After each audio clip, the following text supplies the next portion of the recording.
పొరపాటు చేసినా వాళ్ళకి చర్యలు తప్ప. రైట్. బాలకోటే గారు చూశారు కదా 2-3 అంశాలు. జనసేనని జాతీయ స్థాయికి జనసేనని, అలాగే బీజేపీ ఏమో డీసీఎం పోస్ట్ మీద కన్నేసిందిట. వాళ్ళకుండి 8 మంది. అంటే జాగ్రత్తగా మనకి పాత సామెత ఉంది కదా, ఎడారిలో వంట తలదూర్చుకోవటానికి రాత్రి కాస్త చోటి అని, తెల్లారు లేచేపటికి వంట గుడారంలో ఉంది, యజమాని బయట ఉన్నాడు ఇసుక మీద. అలా బీజేపీ ఏమన్నా ప్రయత్నాలు చేస్తున్నట్టు అనుకోవచ్చా? వాసుదేవ్ గారు నమస్తే. డిబేట్లో ఉన్న అందరికీ నమస్కారాలు. వాసుదేవ్ గారు నాకు తెలిసి జనసేన అధినేత పవన్ కళ్యాణ్ గారు ఢిల్లీ రాజకీయాల్లోకి వెళ్ళడండి. అలా ఏ ప్రాంతీయ పార్టీ నాయకుడు ఢిల్లీ వెళ్ళినా నేల విడిచిన స్వామి అవుతుందండి. తెలుగుదేశం పార్టీ కానీ జనసేన పార్టీ కానీ ఆంధ్రప్రదేశ్ సంబంధించిన ప్రాంతీయ పార్టీలు ఈ రాష్ట్రానికి సంబంధించిన మంచి చెడ్డలే, యోగక్షేమాలే రాజకీయ పోరాటాలకు ప్రధానమైన హేతువుగా ఉంటాయి. కాకపోతే పవన్ కళ్యాణ్ గారి భారతీయ జనతా పార్టీతో స్నేహం ఉంది కాబట్టి, లేదా ఎన్డీఏ కూటమిలో భాగమై ఉన్నారు కాబట్టి ఆ మేరకు భారతీయ జనతా పార్టీకి కేంద్ర ప్రభుత్వానికి సహకరించవచ్చు తప్ప మొత్తంగా కార్యక్షేత్రాన్ని అయితే ఢిల్లీకి మార్చుకోరు. ఇదైతే చాలా స్పష్టంగా ఉంటుంది. కాకపోతే ఏంటంటే వాళ్ళ యొక్క సాన్నిహిత్యం నేపథ్యంలో కొంత ఇలా ఢిల్లీ వెళ్తాడా, ఢిల్లీలో చక్రం తిప్పుతాడా. ఈ మధ్య ఎక్కువ కూడా చంద్రబాబు నాయుడు గారు ఢిల్లీ వెళ్ళిపోతాడు, లోకేష్ గారికి తెలుగుదేశం పార్టీ బాధ్యతలు ఆంధ్రప్రదేశ్లో అప్పచెప్తారని పెద్ద ఎత్తున ప్రచారం జరుగుతుంది. మొన్న మనం చూసాం, డిప్యూటీ సీఎంగా లోకేష్ గారికి ఇస్తారు అని చెప్పేసి పెద్ద ఎత్తున వైరల్ అయిన తర్వాత కొంతమంది తెలుగుదేశం పార్టీ నాయకులు సాక్షాత్తు సభలోనే మాట్లాడిన తర్వాత కూడా అసలు డిప్యూటీ సీఎం ఏంటి, సీఎంనే చేయవచ్చు అనే ఒక మాట కూడా వినిపిస్తూ ఉంటుంది. ఒక మాట ఏంటంటే తెలుగుదేశం పార్టీకి కాబోయే వారసులు, ఉన్న వారసులు ఒకే ఒక్కడు లోకేష్ అండి. ఈ రోజు కాకపోయినా రేపైనా ఆ పార్టీకి ఏదైనా ముఖ్యమంత్రి యొక్క అవకాశం వస్తే చంద్రబాబు నాయుడు గారి తర్వాత లోకేషే ముఖ్యమంత్రి. ఇందులో ఎలాంటి శశబిశలేం లేవు. ఎందుకంటే ఇవి ప్రాంతీయ పార్టీలు కాబట్టి. అదే జాతీయ పార్టీలు అంటే జాతీయ పార్టీల యొక్క స్వరూపం వేరు. అలాగనే వైసీపీ పార్టీకి కూడా, వైసీపీ పార్టీకి అయితే జగన్మోహన్ రెడ్డి గారు ముఖ్యమంత్రి అవుతాడు, లేకపోతే భారతిరెడ్డి ముఖ్యమంత్రి అవుతుంది తప్ప ఇంకోళ్ళకి అవకాశమే లేదు. ఇంకా ఏ నాయకుడైనా సరే ఆ విధంగా పని చేసుకోవడమే తప్ప ఆ పార్టీలో ముఖ్యమంత్రి స్థానం ఉండదు. ఆ పార్టీ వారసత్వంగానే ఉంటుంది. నేనైతే ఇలాగనే చూస్తాను. పోతే ఇందాక మీరు అన్నారు, అసలు రాజకీయ నాయకులు ఇటు రాజకీయాలనే కాకుండా న్యాయస్థానాలను కూడా వాడుకుంటున్నారండి.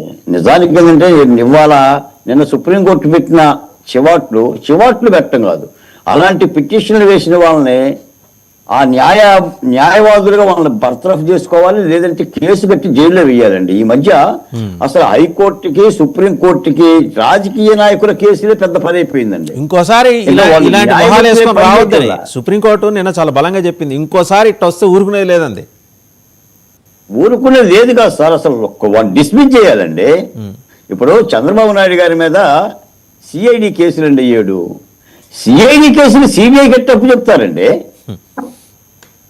సిఐడి కేసుల్ని సిఐడి విచారణ జరగాలని కోరుకుంటారు ఎవరన్నా, వాటి మీద సత్వరం విచారణ చెయ్యండి అని అంటారు. ఇప్పుడు మనం కనుక జగన్మోహన్ రెడ్డి గారి మీద కేసులు పెడితే ఆయన కోర్టుకు రావట్లేదు అని అంటున్నారు పిటిషన్దారులు, లేదా విచారించండి అని అంటున్నారు, కాలాతీతం అవుతుంది అని అంటున్నారు.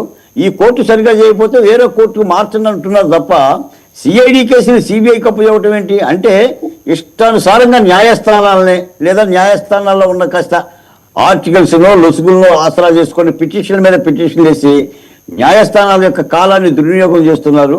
వీటి పట్ల కోర్టులు కూడా చాలా అప్రమత్తంగా ఉండాలండి. ఎందుకంటే అసలు రాజకీయ కేసులన్నీ కూడా కోర్టులకే అయిపోతుంది. మొన్న 5 ఏళ్ళు కూడా అందరం కోర్టులకు వెళ్ళిన వాళ్ళమే కదా. ఇప్పుడు కోర్టు పిలుస్తుంది, ఏదో హెచ్చరిస్తుంది, లేదా కొట్టేస్తుంది, ఓ ముట్టికాయ చేస్తుంది. కాబట్టి న్యాయస్థానాలను దుర్వినియోగం చేస్తున్న ప్రక్రియ కొనసాగుతుంది. నిన్న మరి సుప్రీంకోర్టు ఆ విధంగా మాట్లాడటం అనేది ఒక చెంపపెట్టు లాంటిదే. ఆ విధంగానే చూడాలి. ఒక మాట మాత్రం నిజం సార్, ఇప్పుడు కూటమి ప్రభుత్వ పరిపాలనలో కూడా కాస్తో కూస్తో అక్కడ ఎమ్మెల్యేనో ఇక్కడ ఎమ్మెల్యేనో సజావుగా ఉన్నారు, అందరూ పర్ఫెక్ట్గా ఉన్నారని నాలాంటి కూడా అనరు. వస్తాయి, ఆరోపణలు వస్తాయి, కొద్దిగా ఇబ్బందులు వస్తాయి. కానీ ముఖ్యమంత్రిగా పార్టీగా వాళ్ళు పరిష్కరించుకోవాలి. ఇప్పుడు రఘురామకృష్ణరాజు గారు వదలన బొమ్మాలి నిన్ను వదలన్నట్టుగా ఆయన కేసులకు సంబంధించి న్యాయం చేయాలని ఆయన ఎమ్మెల్యేగా గెలిచిన నాటి దగ్గర నుంచి అటు ప్రభుత్వంతో పోరాడుతున్నాడు, న్యాయస్థానాలతో పోరాడుతున్నాడు, అధికారులతో పోరాడుతున్నారు. మరి ఆయన కొట్టిన తులసిబాబు గారిని దగ్గర తీసుకుంటున్నారనే ఒక అపవాదు తెలుగుదేశం పార్టీకి వచ్చింది. మరి ఇలాంటి వాటి పట్ల ఏంటంటే కాస్త సీరియస్గానే, ఎందుకంటే స్వపార్టీనే, అటు రఘురామకృష్ణరాజు గారు ఎమ్మెల్యేనే, ఇటేమో వెలిగల రాము గారు ఎమ్మెల్యేనే. సార్ అతను స్వయంగా ఆయన గుండెల మీద కూర్చొని పిడిగుద్దులు గుద్దినవాడు సార్. ఆయన విషయంలోనే ఇంత న్యాయం జరగట్లేదు అనుకుంటే సామాన్యుడికి ఏం జరుగుతుంది? ఇది ఇస్ ద క్వశ్చన్. వస్తుంది, జనంలో వచ్చింది ఇది. అవును, అందుకని తెలుగుదేశం పార్టీనే బాధ్యత పడి వాళ్ళు ఏదో నిర్ణయం తీసుకున్నట్టుంది. తులసిబాబు అనే వ్యక్తిని చాలా దూరంగా పెట్టాలని చెప్పని గుడివాడ ఎమ్మెల్యే కూడా గట్టిగా చెప్పినట్టున్నారు.